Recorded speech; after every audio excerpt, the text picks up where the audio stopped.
Donc, Michel Guglielmi, on affirme qu'en 2050, il faudrait entre 70 et 100% de plus de production pour nourrir le monde. Vrai ou faux?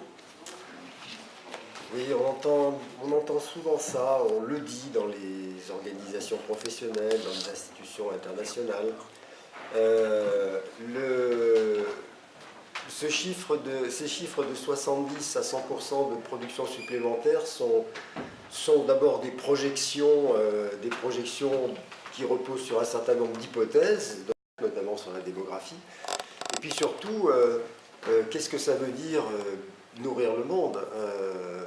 Actuellement, il y a à peu près 1 milliard de gens, un petit peu moins de gens, de personnes sur la Terre qui ne sont pas assez bien nourries, qui sont sous-alimentées. Mais en fait, la disponibilité des produits, elle existe. On a suffisamment de produits sur la Terre pour nourrir la population actuelle.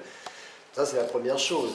La répartition des ressources alimentaires est très inégale. Donc, c'est pour cette raison qu'il y a des sous-alimentés dans le monde. C'est pas parce qu'il n'y a pas assez de quantité.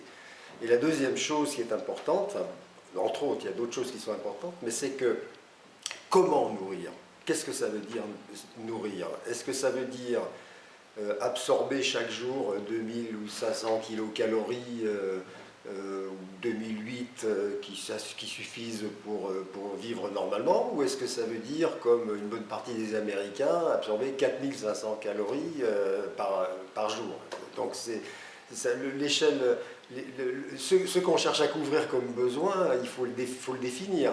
4500 kilocalories avec trop de calories animales, non, effectivement, on aura beaucoup de mal. Mais si on est plus raisonnable, si collectivement la planète est plus raisonnable, si les comportements alimentaires s'adaptent, si on répartit mieux la population, les ressources, on n'aura pas de difficulté probablement à nourrir davantage de monde. Merci. Voilà. Très